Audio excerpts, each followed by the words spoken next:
Estamos de volta com a nossa entrevista com o vereador João Contador. Nós estávamos falando, vereador, a respeito das legendas e do coeficiente eleitoral. Nós sabemos que muita gente pergunta por que fulano, que teve menos votos do que cicrano, conseguiu se eleger. Olha, a gente vê muito quando está se formando os grupos para disputar a eleição, principalmente aquelas pessoas que vão disputar a eleição pela primeira vez, elas acham que disputar a eleição num partido menor, que ela teria maior chance de ser eleita. Não é? Não é assim. E isso não acontece assim, porque, na verdade, o coeficiente eleitoral, nós só conseguimos conhecê-lo após as eleições. Porque o coeficiente eleitoral, na verdade, é o número de votos válidos para vereador dividido pelo número de cadeiras na Câmara. Não é?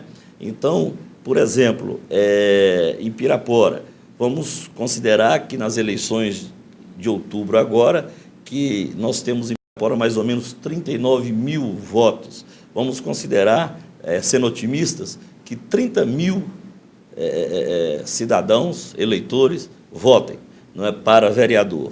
Então, seria, como na legislação seguinte, serão 15 vagas na Câmara em Pirapora, seria dividir esse número por 15. Então, nós teríamos aí, me ajuda aí, 3 mil... 3 mil dividido por? 30 mil. 30 mil dividido por 15. Por 15? 2. 2 mil. Então, é o seguinte, então, o coeficiente eleitoral passa a ser 2 mil. Não é? Então, nós só conseguimos identificar o coeficiente depois da eleição. Então, como é que acontece isso? Depois que passa a eleição, que se conhece o número de votos válidos para vereador, que divide esse número, que nós tivemos essa dificuldade aqui. Sim. De dividir. Uma coisa tão simples. É uma coisa tão simples, que divide esse número pelo número de cadeiras na Câmara, que se conhece o coeficiente. Sim. Né? Então, o que acontece? Um partido, para conseguir indicar alguém para a Câmara, ele tem que ter 20%? Ele tem que ter atingido, no mínimo, 2 mil votos. Certo. Né? Então, por isso que as pessoas dizem assim, eu no partido tal, tem uma coisa engraçada, assim, que as pessoas não conseguem entender, Eduardo, porque eles falam assim, mas por que o candidato A teve 600 votos nas eleições e o candidato B, de uma outra coligação, teve 400, e esse que teve 400 votos conseguiu ser eleito e aquele outro não? É exatamente por causa do coeficiente eleitoral, porque acontece o seguinte, quem disputa a eleição efetivamente não é o candidato, quem disputa a eleição é o partido. Né? Então, como que isso se dá? Quando eu saio na rua pedindo voto, vota em mim para vereador, quando eu faço isso, na verdade, eu estou pedindo voto para o meu partido.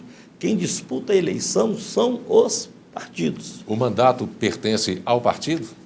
Exatamente, o mandato pertence ao partido. É uma grande polêmica essa. Mas quem disputa a eleição é efetivamente os partidos.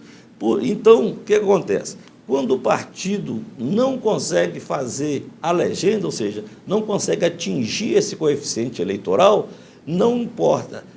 Eu vou comparar aqui com o futebol. Por exemplo, o Neymar. Ele talvez um dos melhores jogadores do mundo, mas se o time dele não classificar para a final do campeonato, só os gols dele não vão resolver. Se o time dele não classificar para a final, ele sendo o melhor jogador do Brasil ou do mundo, ele não vai disputar a final do campeonato, porque o time dele não classificou. É um raciocínio simples. A mesma coisa acontece na eleição.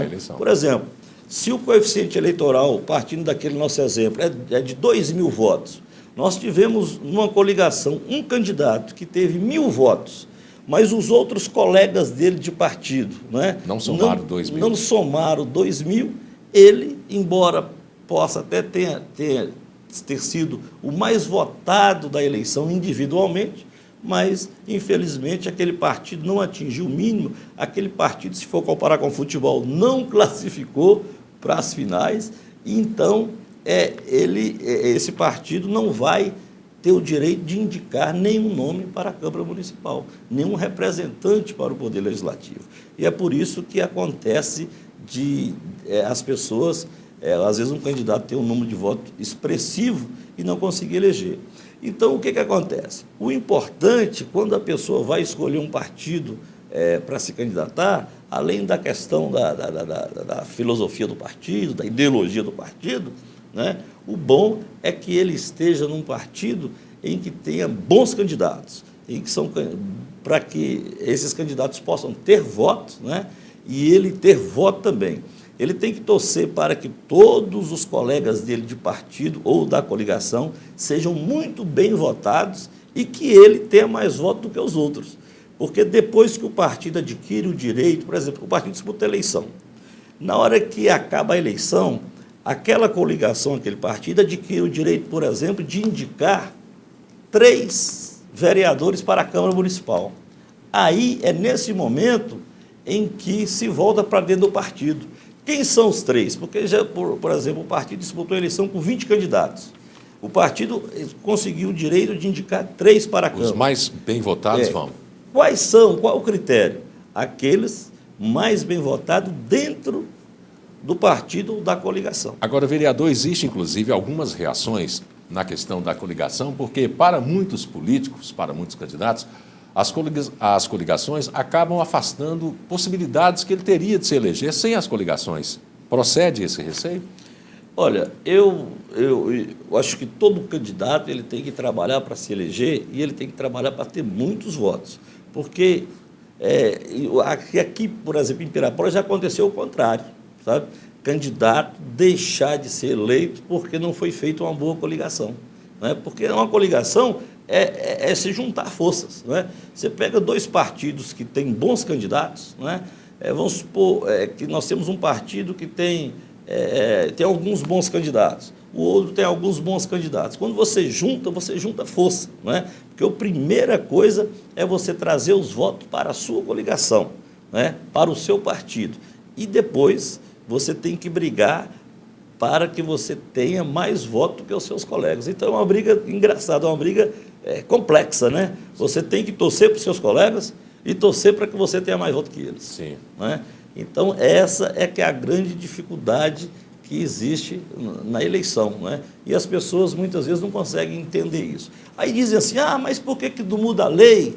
E as pessoas que, se na Câmara de Pirapora são 15 cadeiras, então os 15 candidatos mais bem votados sejam eleitos. Aí poderia até mudar a lei, né? E existe até um entendimento popular que assim seria melhor. Mas, do jeito que a legislação está hoje, quem disputa a eleição são os partidos e não os candidatos. Pois é, nesse caso, é bastante polêmica essa observação do vereador em relação que quem disputa as eleições são os partidos e não os candidatos. Agora, uma vez esses candidatos eleitos pelos partidos, a quem pertence o mandato, vereador? Porque muita gente fala assim, se fulano sair de tal partido, a vaga que ele vai deixar não vai pertencer ao partido, vai pertencer a outro suplente. Como fica essa situação hoje? Como está? Na verdade, já existe o entendimento, né? O Superior Tribunal já definiu essa questão e determinou que a vaga pertence ao partido. Ao partido. Né? Ao partido. Então, o candidato... O mandato é do político. Ao partido. Né? O político ele deve exercer o mandato, né? Mas sob a orientação do partido, discutindo com o partido, porque aquela observação anterior que eu disse que as pessoas, tem umas pessoas que entendem que aqueles que tiveram mais votos que têm que ser os eleitos. Isso, quando você vai avaliar, você não é muito mais tranquilo para a sociedade conceder a uma instituição, que é o partido, os poderes, do que a uma pessoa. Não é? Se fosse votar na pessoa, não é? Existem alguns riscos. Não é? E o partido tem uma ideologia, tem as suas regras e tal. Mas isso é ponto já pacífico. Né? O mandato pertence ao partido. Se você deixar o seu partido, você perde o seu mandato. Mas, então, eu vou fazer mais uma pergunta. Por exemplo, nós tivemos recentemente o senador Clésio, não é, deixando o PR e indo para o PMDB. Ele não perdeu o mandato de senador, ele mudou de partido.